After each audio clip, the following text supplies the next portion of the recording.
नमस्कार दोस्तों, आखिरकार फ्रांस भी अब फिलिस्तीन के समर्थन में खड़ा हो गया है। अमेरिका और इजराइल जैसे देशों के अब होश उड़ने वाले हैं, क्योंकि अब फ्रांस भी फिलिस्तीन को मान्यता देने का ऐलान कर चुका है।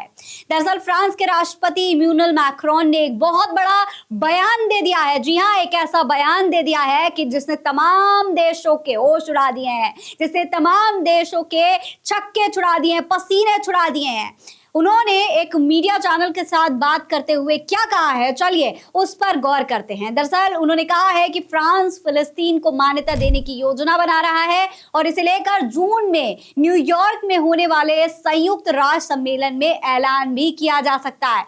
इस मामले पर मैक्रोन ने कहा, हमें फिलिस्तीन को मान्यता देने की दिशा में आगे बढ़ना होगा और आने वाले कुछ महीनों में हम ऐसा करेंगे। इमैनुअल मैक्रोन ने हाल ही में मिस्र का भी दौरा किया था। हमारा लक्ष्य है कि हम सऊदी अरब के साथ संयुक्त राष्ट्र सम्मेलन की अध्यक्षता करें, जहां हम कई पक्ष इसे मान्यता दें। मैं ये इसलिए करूंगा क्योंकि हमें लगता है कि ये करना सही होगा। फ्रांस द्वारा फिलिस्तीन को मान्यता देने से इजराइल के अस्तित्व को भी नकारा नहीं जा सकेगा। असल में दोस्तों, फ्रांस लंबे समय से इजराइल और फिलिस्तीन विवाद के बीच में टू स्टेट सॉल्यूशन का जो है समर्थन कर रहा था।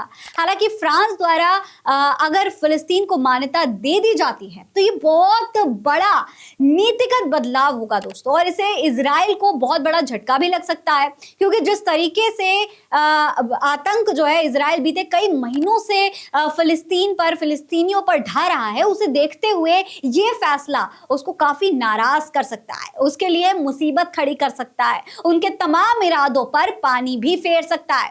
हालांकि बड़ी बात यह है दोस्तों कि करीब 150 देश फिलहाल फिलिस्तीन को मान्यता दे चुके हैं, जिसमें आयरलैंड, नॉर्वे, स्पेन ऐसे तमाम देश शामिल हैं। इजराइल द्वारा 7 अक्टूबर 2023 के हमले के बाद जिस तरीके से गाजा में बम बरसाए जा रहे हैं और हजारों लोग मारे जा रहे हैं, उसके बाद बीते साल जून में स्लोवेनिया ने भी फिलिस्तीन को मान्यता दे दी थी। हालांकि फ्रांस अगर फिलिस्तीन को मान्यता देता है तो इसका प्रभाव कई मायनों में अहम होगा, क्योंकि यूरोपियन संघ में फ्रांस एक बहुत अहम देश है और इतने बड़े देश का समर्थन मिलना फिलिस्तीन को मजबूत करने का काम करेगा। अब सोचने वाली बात यह है दोस्तों कि इमैनुअल मैक्रोन ने अमेरिकी राष्ट्रपति डोनाल्ड ट्रंप के उस प्रस्ताव की भी आलोचना कर दी है, जिसमें ट्रंप ने गाजा को मध्य पूर्व का रवेरा बनाने का वादा किया था।